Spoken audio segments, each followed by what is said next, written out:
It was officially time to go home. After 42 days in rehab, I was being discharged. And it's easy to be sober when you're in a locked facility and you don't have access to substances, but this is when the hard work was actually going to start for me. And believe me, the next year was hard. But we'll get into that a little bit later. After I got out of rehab, I drove myself home. I had my cousin drop off my car the night before because I wanted to take this time to be with self, to really marinate in everything that I had experienced over the past month and decide what was next for me and what I wanted to take from it. It was the longest, most quiet ride of my life. And I remember driving by all the liquor stores and the bars thinking that my life was about to change and I had no clue what it would look like. But I was open to whatever it was. I needed a change, and like I said, sobriety was going to be the thing that gave it to me. It was the only way for me to be the best version of myself. I got home that night, and those voices that I was experiencing in the past were louder than they had ever been. The only difference was now I didn't have a substance to quiet them. I didn't have a way to drown them out. I had to hear them. And they were telling me what they had been telling me before, that I wasn't worthy, that I wasn't enough, that I was just going to fail at this anyway, so why even try? But I stood on my ground and I continued to push through. I was excited to go back to work, and when I did, the next few months I realized that I had been treated differently. You see, I had went from being a star employee to what they considered a liability because of my addiction.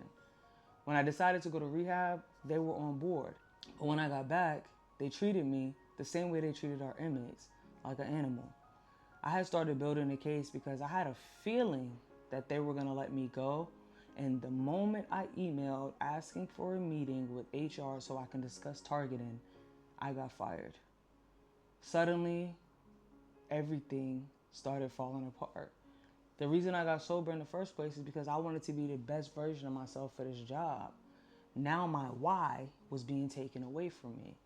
I felt distraught. I had no clue what to do. I felt like my sense of purpose was gone. I had no hope, and I had no clue what I was going to do next. I was still on probation, and now I had no job. In addition to all of these things happening, my grandmother had just got placed on hospice, and a good friend of mine passed away from an overdose.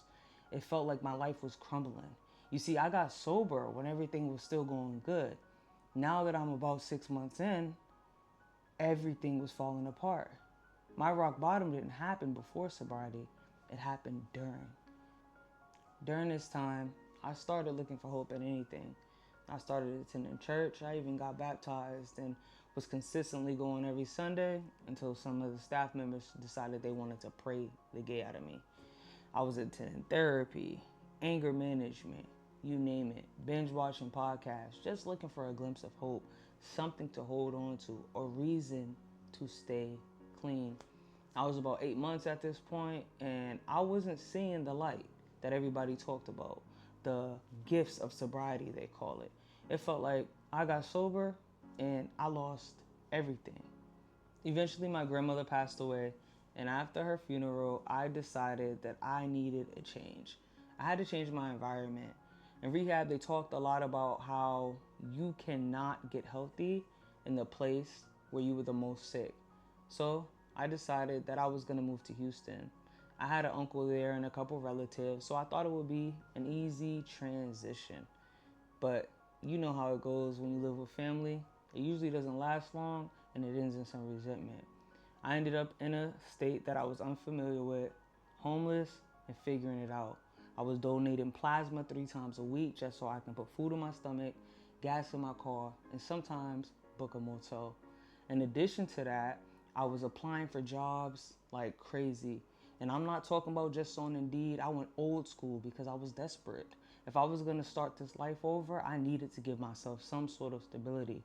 Because when my stability is threatened, my inner child gets nervous and she looks for a coping skill. And at the time, the only true coping skills we had were drinking. Now we're sober. So we had to give her stability and fast. So I was going door to door, dropping off my resume, filling out applications, doing whatever it took. In the meantime, I also was getting to know me, learning to trust me, learning to pour into me. During this time, I realized I needed to figure out what I wanted to do. Spending a lot of time reflecting, I realized that my story could be impactful, that kids like me could benefit from hearing it. So I made a vision board. I made a vision board that had that I wanted to be a public speaker, that I wanted to be a published author, and that I wanted to go to Thailand and meet Jay Shetty. Those are my top things. Mind you, I don't even have a place to stay at the time, but I knew that I wanted to do something bigger.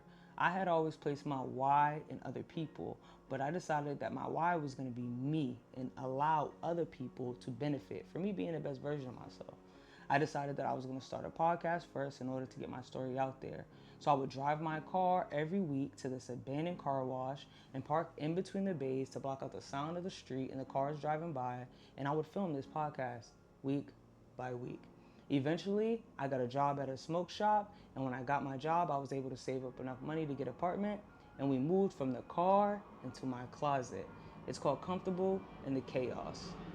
I use my podcast to not only tell my story, but give people tangible tools to help navigate some of the situations that I went through so they didn't feel so alone. I also had decided that I wanted to start some sort of nonprofit and give back to the youth, allow kids to see themselves in me. Being a foster kid, I didn't have a lot of examples of people making it out, so I decided that I wanted to become one. I was going to schools and after school programs asking to host assemblies and tell my story, but I kept getting called a nobody. They told me, "Who are you? You don't have a degree, you're not an author. Why would we book you?" So I decided to write my book, Kalia's Journey to Joy. See, something I had learned on my journey is that blocks are gonna appear, but it's up to us to move them. So I stopped waiting for people to help me move them, and I started moving them myself. I was finally starting to experience a little bit of light at the end of the tunnel. I had a job. I was still donating plasma because the job didn't pay well, but I was walking in some sense of purpose. I had realized who I wanted to be and how I wanted to show up for the world, and I started allowing myself to trust me. Life was kind of good. It was the first time I felt safe in a long time.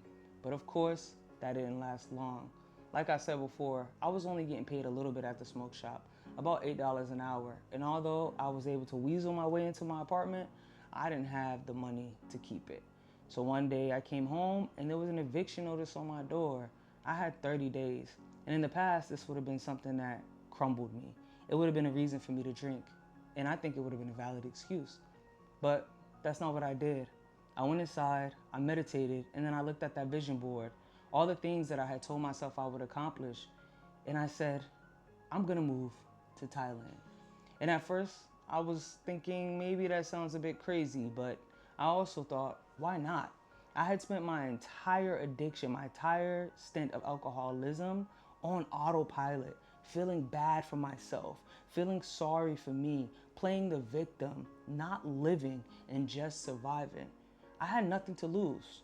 No job, no significant other, no kids, and now, again, no place to live. What was holding me back besides myself? So I called my aunt and I said, "Auntie, I think I want to move to Thailand. I would love to come back to Boston and stay with you for a couple months so I could save some money because I knew I could get a job there easily. And then I'm gonna go. I only need 90 days. She was shocked at first because I had never been out the country, but she agreed to let me come stay with her. I moved back to Boston shortly after, and it wasn't but 3 months that I was booking my flight to Thailand. I had put in the work. I got a job at Dunkin' Donuts. I stayed focused. I was handing affirmations out at Dunkin' Donuts. I had built such a good rapport with some of my customers that when it became time for me to leave, they decided that they wanted to put money together to help me book my flight to Thailand. See, when you put out good in the world, I really believe that it pours back into you. The time had come for me to book my flight, and I was hesitant. I had told my aunt that I just wanted enough money to book a flight and find a place to stay, and now I had it. But of course, I'm afraid. I've never been out the country. This is my first time really even stepping out of the box by myself for myself. It was scary, but I knew I had to do it. I was looking at a flight and it cost $770 and it was a Boeing 777. I told the universe on my way to work to show me a sign involving the number 7, so I knew this was the flight for me. I get in an Uber, and me and the lady are talking about zodiac signs, and I had mentioned that I was a Cancer. She said, me too. My birthday is 7/7/77. July 7th, 1977. I was shocked. She asked me why I had that look on my face, and I told her I was about to book a flight to Thailand, a one-way to restart my life. I gave her a little background about my sobriety, and she said, Kalia, you need to book that flight. Matter of fact, do it before you walk into work. So I sat in her car, I booked my flight to Thailand, and that was that. I remember going into work that day feeling like I accomplished something. It was just booking the flight, but I knew that my life was about to change for the better. I didn't know what it had in store, but I knew life was about to get good because I didn't allow all the things that had come to destroy me hold me back. I pushed through, I persevered, and I stayed sober in the process. I got home that day. I thanked my aunt for letting me stay with her, and I told her, I'm leaving in 2 weeks. I'm going to Thailand. And this is where I made choice number 7. I gave myself permission to live opposed to just surviving. When I decided to not take my own life, I gave myself permission to stay alive. But for the first time in my life, I said Kalia deserves to live.